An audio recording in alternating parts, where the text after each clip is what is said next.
Hermanitos, ¿cómo están? La paz del Señor sea sobre cada uno de ustedes, sobre sus familias, sobre sus hogares. Hoy vamos a hablar acerca del crecimiento espiritual. Qué tema, ¿no? ¿Saben qué? Dice la palabra de Dios, que la palabra de Dios es espíritu y es vida. Escuchen bien, hermanos. Y puede penetrar más profundo que ninguna cosa en la vida y revelar hasta las intenciones más profundas de nuestro corazón. ¿Para qué? Para hacernos según la voluntad de Dios. Hermanos, en Marcos capítulo 4 versos 26 al 28, la palabra del Señor dice: Jesús, Yeshua, también dijo: el reino de Dios es como un agricultor que esparce la semilla en la tierra, ¿sí?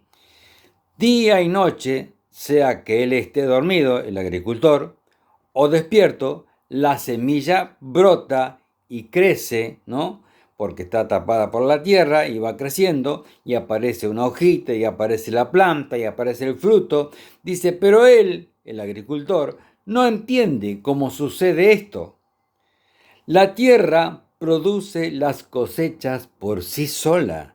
Primero aparece una hoja y luego se forma la espiga y finalmente el grano madura y se cosecha. Esto, mi hermano, escúchame bien, tiene que ver con el misterio de la presencia de Dios y el reino de Dios en el corazón de cada uno de nosotros, en el corazón de las personas.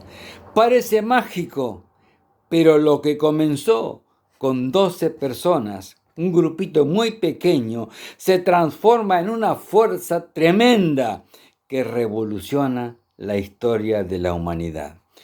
Y al día de hoy, cada institución de beneficencia, como las instituciones que cuidan ancianos, los hospitales, las bibliotecas públicas, las universidades públicas, fueron gestadas y originadas por el corazón del cristianismo, cosa que ahora ya se desvirtuó, pero que en algún momento de la historia fueron creados por el cristianismo. Todo comienza con una semilla, hermanos, y aunque ha costado, como le costó al Señor, la semilla, el Señor, ¿no? Le costó, sudor, lágrimas, sangre y hasta la muerte. En realidad, ese crecimiento fue producido por Dios, ¿sí? Hermanos queridos, vamos ahora al tema. ¿Cómo es que crecemos realmente espiritualmente hablando? ¿Cómo es que esa presencia de Dios crece en nosotros? ¿Cómo es? Cuando, por ejemplo, observamos a un niño o un adolescente, a nuestro hijo, nuestra hija, cómo crece y crece y crece y nos preguntamos, ¿cómo sucede esto? Colaboramos, por supuesto, los papás tratando de que ese niño, ese adolescente, ese joven que coma bien. También hacemos que duerman, al menos lo que indican los médicos. Tratamos de que haga ejercicio, etcétera, etcétera. Pero a veces, por no entender que el crecimiento lo regala Dios, no nosotros, algunos de nosotros, sinceros cristianos, también nos afanamos mucho y nos decimos, ¿por qué no cambio? ¿Por qué no avanzo? ¿Por qué no crezco? ¿Por qué aquí? ¿Por qué allá? Y por ahí encontramos maneras, comenzamos a orar mucho, comenzamos a ayunar mucho, todo lo que nos enseñan para crecer lo hacemos, todos los días vamos a la iglesia, todos los días tenemos tareas, pero hermano, no pienses, hermana, hermano, no pienses que porque apliques disciplinas espirituales llegarás a vencer, a crecer, a tener victoria. Te vas a dar cuenta que no es así. Hay algo más que no está en las manos de los seres humanos, por supuesto, y eso es, escuchad hermanos, el crecimiento lo da Dios. Es un milagro de Dios el crecimiento espiritual. Cuando Dios está en la vida de una persona, Dios pone la semilla de su palabra adentro de la persona y de su Espíritu Santo en nosotros. Y eso tiene toda la capacidad de crecer. Pero para poner balance a esa verdad, obviamente, es cierto que hay algo que nos toca hacer a nosotros. El Señor encuentra la puerta abierta, entra, pone la semilla, pero nosotros tenemos algo que hacer para reunir las condiciones para crecer y avanzar espiritualmente. Vos, hermano, ¿querés crecer espiritualmente? Miren. Santiago, el apóstol, lleno del Espíritu Santo, escribe una de las cartas más severas para nosotros. Escuchemos, hermanos. Y Santiago dice, yo sé por qué la comunidad no crece.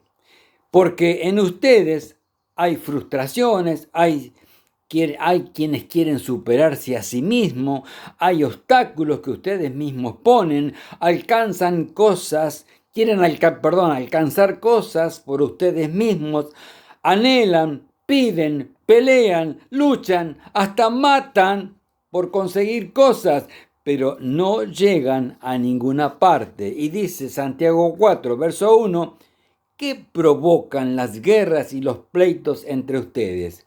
Pues son las pasiones que luchan dentro de ustedes. Esto tomémoslo para nosotros, hermanos. Esto es muy importante. Leámoslo, fijémonos qué implican las guerras y las luchas internas en vos y en mí.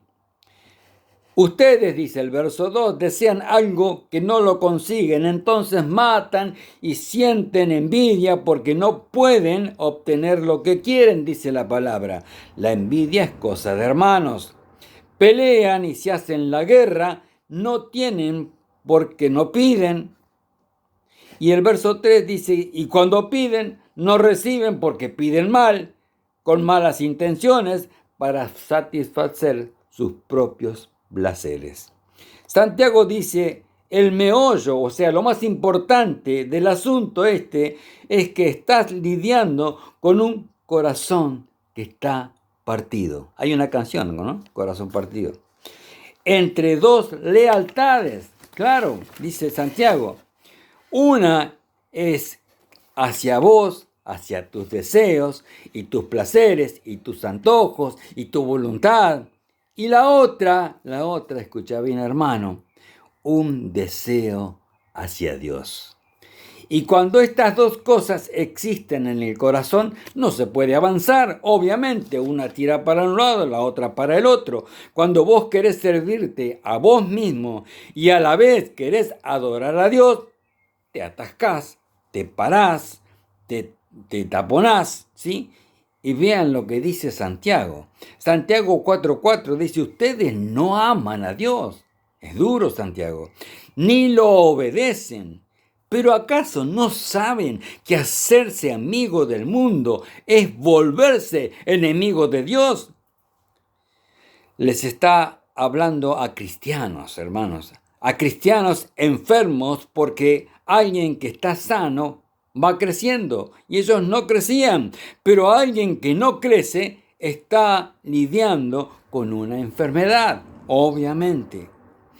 Este es el tema de hoy. Dice, continúa el versículo 4, dice, pues así es, si ustedes aman lo malo del mundo, se vuelven enemigos de Dios. Tremendo, hermano.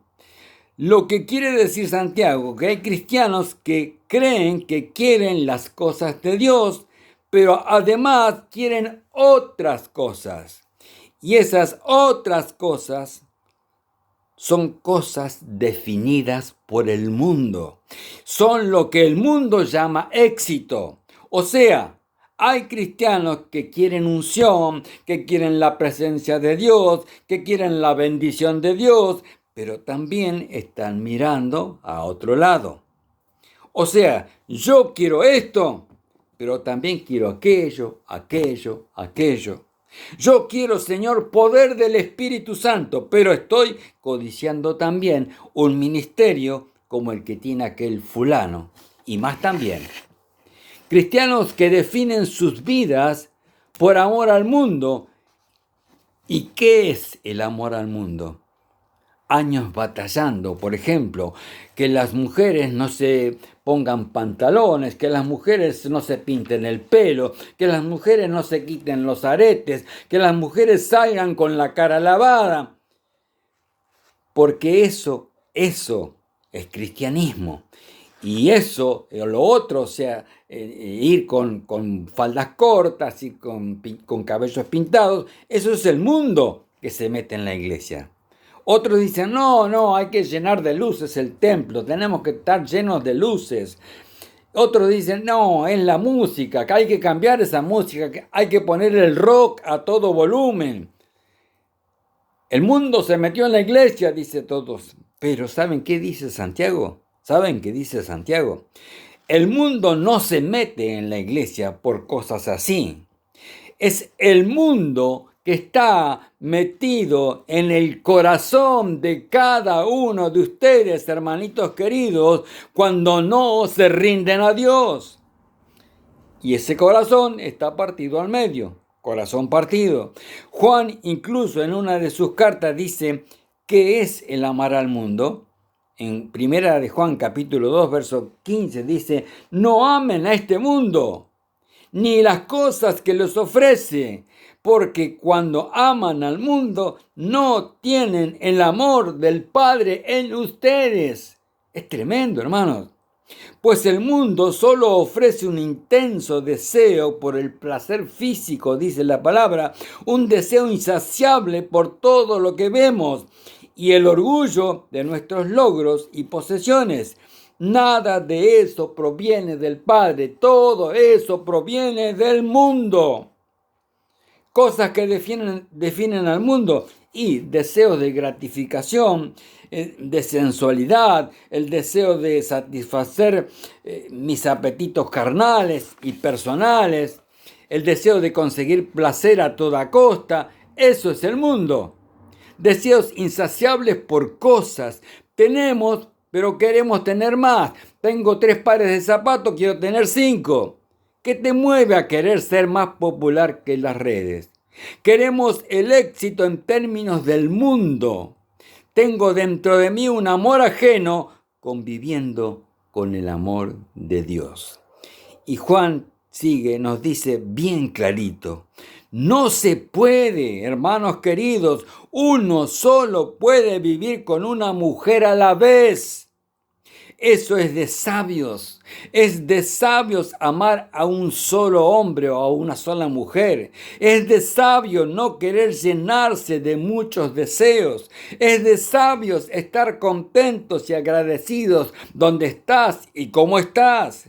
Es de sabios aplaudir a otro que tiene más que vos. Hay que aplaudirlo. Pero, cuando las dos cosas, es decir, el amor a Dios y amor hacia el éxito, como el mundo lo define, está en nosotros, en vos, en mí, entonces nos enfermamos, hermanos. Y cuando uno está así enfermo, hasta la oración se enferma, porque Santiago dice, fíjense, ustedes están con las envidias, con los pleitos, enojados, peleando y hasta matan. ¿Cómo matamos nosotros? Le ensuciamos la reputación al que le tenemos envidia, por ejemplo. Cuando no puedes alcanzar lo que otro alcanzó o tiene, le tiramos tierrita encima, ¿sí? Eso es envidia. Con la oración hacemos lo mismo. Convertimos al Señor en el mago de la lamparita y decimos, te vengo a orar, te vengo a ayunar, te vengo a cantar. ¿Para qué? Para que me des lo que se me dé la gana. Y cuando el mago, entre comillas, el Señor, no sale, no contesta mi oración, me enojo con él, me enojo con mi hermano, me enojo con la iglesia y me voy. ¿Por qué? Porque no hizo lo que yo quería. Entonces torcemos la oración, La oración se vuelve un medio para conseguir cosas que ni sé si son la voluntad del Señor. La oración es más de una lista de peticiones que le tengo a Dios pero para mí, hermanos, para mí, la oración es un vínculo con Dios, es una amistad con Dios, es una manera de caminar con Él y de invitarlo a hacer su voluntad. ¿Cómo resolvemos esto, hermano mío, hermana? Cuando estamos creyendo que estamos buscando conectados con Dios y no lo estamos haciendo y por lo tanto no crecemos. Veamos algunas cosas para responder a cómo yo crezco espiritualmente. Cuando respondo diariamente al celo que Dios tiene por mí, Dios quiere que seamos completamente de Él. Es muy celoso el Señor. Para eso puso en nosotros al Espíritu Santo, para empujarnos todo el tiempo en la dirección de las cosas de Dios. Dice Santiago 4:5, ¿acaso piensan que las Escrituras no significan nada? Ellas dicen que Dios desea fervientemente que el Espíritu que puso dentro de nosotros les sea fiel. Por eso, cuando vos mirás en otra dirección, el Espíritu Santo te da un codazo. Cuando vos mentís, ¡pa!, el Espíritu Santo te da otro codazo, porque si vos querés a Dios de amigo, eso sería como andar con tu esposa sin que mires a otro lado. Juan dice, ustedes no son amigos de Dios, porque están puestos sus ojos por todos lados. No, señores, no. Los ojos de ustedes tienen que ser para Dios. Los anhelos de ustedes tienen que ser para Dios. Por eso el Espíritu Santo está dentro de nosotros. Si no, no tendría valor. ¿Qué pasaría con nosotros si le hiciéramos caso a los celos del Espíritu Santo? Sin duda creceríamos a pasos agigantados. Vos y yo caminaríamos en dimensiones de santidad que no conocemos hoy y que el Espíritu Santo adentro de nosotros nos anhela celosamente para Dios y no nos va a dejar ir en cualquier dirección. Él nos advertirá, Él nos estorbará, Él nos dará codazos, como decíamos recién, hasta que volvamos donde tenemos que volver, hasta que volvamos al camino por el cual estábamos yendo. Respóndele al Espíritu Santo que está dentro tuyo y dentro mío. Cuando Él te cela, cuando estás tomando un camino que no es, una decisión que no es. Hazle caso al Espíritu Santo. Otra cosa para crecer, crecemos cuando nutrimos un vínculo sincero con Dios. Eso es posible a través de la humildad. Habla Santiago de esto en capítulo 4, verso 6. Dios da gracia con generosidad, como dicen las Escrituras. Dios se opone a los orgullosos, pero da gracia a los humildes. Lo que te estorba para crecer es el orgullo. Hay un estado espiritual de orgullo, y cuando hay orgullo en mi vida, hay dureza de corazón, hay dureza hacia Dios, y me encierro a la amistad con mi Dios, aunque diga lo contrario. Y puedo ir hasta la iglesia sin saber que estoy buscando a Dios, estoy buscando que Dios haga lo que yo quiero, y ese orgullo que se permea tan fácil en la vida de las personas, no nos deja avanzar. El orgullo nos encierra, el orgullo nos aísla, el orgullo nos tapa para el crecimiento espiritual. Hermanos, entonces, Dios nos da la capacidad de ser como una semilla. Dios pone en nuestro corazón la semilla de la palabra y del Espíritu Santo para que germine. Dios pone la semilla del reino de los cielos en nosotros. Hermanos, supónganse, este es un frasco, somos nosotros. Y el Señor pone, no sé si ve ahí, la semilla, ¿sí? Él pone la semilla, ahí está. Él pone la semilla en nosotros. Esa semilla tiene toda la capacidad de crecer y también de dar frutos, pero no los da. Está allí, inmóvil, sin producir, sin abrir, sin brotar, nada. Allí está inmóvil. ¿Por qué? Porque el orgullo es la tapa. Y tiene puesta la tapa de mi orgullo. ¿Sí? Está tapado. Porque el orgullo nos encierra, el orgullo nos aísla de acuerdo que necesitamos para crecer, que es la gracia de Dios. No nos permite que pase la gracia de Dios porque está cerrado por el orgullo. Lo dice Santiago, la gracia, que es el milagro que hace crecer todo en las personas, no puede llegar. ¿Por qué? Porque hay una tapa. ¿Y esa tapa cómo se llama? Orgullo. Y impide pasar la gracia de Dios, el fluir del Espíritu Santo por tu orgullo. Cuando está puesta la tapa, el crecimiento es cero. La semilla no sufre ninguna transformación. Si está ahí, estática, no produce nada, no brota, no pasa nada. Hermanos, cuando Yeshua habló del orgullo, habló de dos hombres, ¿se acuerdan? Que quisieron conectarse con Dios y fueron al templo a orar. Un fariseo y el otro un despreciado cobrador de impuestos. Lucas 18:11 dice: el fariseo de pie, apartado de los demás, porque él se creía superior, él sabía más que todos, ¿no? Comenzó la oración y dice: te agradezco, Señor, que no soy un pecador como todos los demás, tramposos, pecadores, adúlteros, para nada soy como ese publicano que está sentado allí, cobrador de impuestos. Ayuno 2 veces por semana y doy el diezmo de mis ingresos, dice el fariseo. En cambio, el cobrador de impuestos, el publicano, se quedó a la distancia y ni siquiera se atrevía a levantar las manos al cielo mientras oraba, sino que golpeó su pecho en señal de dolor mientras decía: oh Dios, ten compasión de mí, porque soy un pecador.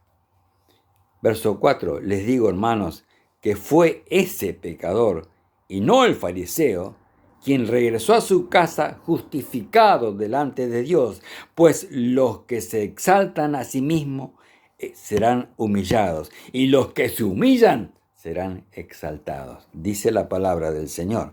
Los dos fueron a orar, pero solo el publicano se conectó con Dios. ¿Por qué? Porque el otro permaneció encerrado, con la tapa puesta del orgullo, sin que pueda pasar el fluido del Espíritu Santo. Y dice el otro: aquí vengo a adorarte, aquí vengo a comunicarme contigo, pero está encerrado. ¿Por qué? Por su orgullo, por la tapa, ¿sí? En otra versión dice: el fariseo oraba consigo mismo. Es como que le está diciendo a Dios: ¿estás viendo el premio que te ganaste, Señor, cuando me salvaste a mí? Decía el fariseo.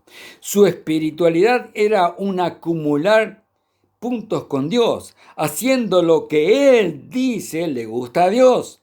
Ora, ayuna, evangeliza, todo, ¿para qué? No para servir a Dios, sino para servirse a sí mismo, para pararse delante de Dios y decirle: ¿viste lo que yo logré? ¿Vistes? En cambio, a este tipo, al publicano, al que tengo por allí al lado, no le prestes atención. Este no vale nada. Los fariseos, luciendo su justicia, andan por allí. No se conectan con papá. tendrán su recompensa, obvio. Pero aquellos que reconocen su debilidad, como el publicano, que dicen: yo no puedo salvarme a mí mismo, yo necesito de un Dios de verdad que pueda lidiar con un pecador como yo, que a la hora que abrazas la humildad, Señor, bendito seas, porque eso es decirle a Dios: me veo con ojos honestos, soy lo que soy y no pretendo ser nada más, pero ahí tengo a un Salvador, ahí tengo a un Dios que cambia, ahí tengo a un Dios que muda el corazón, ahí tengo a un Dios que levanta al caído, que libera al que está atado, que ilumina al que está en la oscuridad, que sana al enfermo. Ahí Dios encuentra con quién conectarse. El orgullo corta relaciones vitales en la vida. Cuando uno es orgulloso, no deja que nadie entre a tu vida, no deja que nadie entre al frasco, ¿sí? Que nadie le hable. Nada quiebra más las relaciones humanas que el orgullo, hermano o hermana. Por eso la humildad es poderosa. La humildad hace que la tapa se abra y que la gracia de Dios, que es como agua, toque la semilla, hermanos. Hace la humildad esto, saca la tapa y el fluido del Espíritu Santo toque la semilla, toque al Espíritu Santo puesto allí. Y entonces comienza el proceso de la germinación. Tiene potencial de crecer. Esa semilla que estando sola no podía hacer nada, ahora con la gracia del Señor, con el fluir del Espíritu Santo, tiene el potencial de crecer, pero no lo hará hasta que ese agua la toque, hasta que ese Espíritu Santo toque la semilla. Permitimos entonces que la obra de Dios germine en nosotros. Y ahí sí se provocará el expandimiento, la semilla se convertirá en planta y la planta en espiga y será la cosecha. Hermanos, el Espíritu Santo en vos, con todo el poder para que crezca en el propósito de Dios. Hermanitos queridos, te vengo a decir en esta tarde, en esta noche, hermano, hermana, quítale la tapa al frasco y deja que la gracia de Dios y el Espíritu Santo entre y haga lo que solo Dios puede hacer, no vos ni yo. Porque Dios resiste al soberbio y le da gracia a los humildes. Gracia es lo que vos y yo necesitamos para crecer espiritualmente. La amistad con Dios necesita sinceridad, sencillez, vernos en el espejo para ver cómo estamos, ¿sí? Y Santiago dice que la relación con Dios, la vida espiritual, es como un espejo. Dios me invita a que me acerque a su palabra. Ese es el espejo nuestro, la palabra, y a su presencia, para que recuerde y vean cómo yo soy en Él, quién es Dios para mí, cuál es su voluntad. Y dice Santiago que el problema de muchos es que se ven en ese espejo, en la palabra, y se van y se olvidan. No hacen lo que pidieron, por eso dice: no solo escuchen la palabra, pónganla en práctica. Dice: de lo contrario, se engañarán a sí mismos. Si no obedecen, es como ver tu cara en un espejo. Pero si miras en la palabra y no en el espejo, y la pones en práctica, dice la misma palabra, entonces Dios te bendecirá por tu obediencia. Amén, hermanos.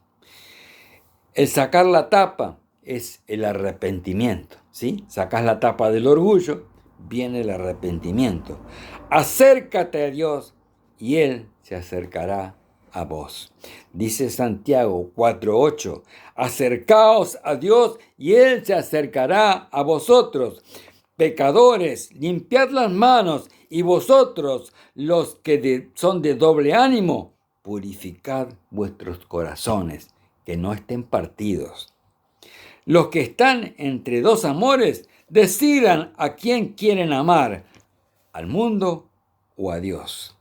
Santiago 4:10 dice, humillaos delante del Señor y Él os exaltará. Esto es quitar la tapa, claro. Y el agua de Dios y la gracia de Dios, el Espíritu Santo de Dios nos alcanzará. Alcanzará esa semilla que está en el frasco y alcanzará la semilla que está dentro de mí. Hermanos, y daremos frutos. Que el Señor en esta semana los bendiga, los guarde y que puedan entender y que puedan mirarse en el espejo si están creciendo espiritualmente o no, mis hermanos. Si no están creciendo, bueno, sabemos cómo tenemos que hacer, ¿no? Que el Señor los guarde, los bendiga en el nombre de Yeshua. Shalom, hermanitos.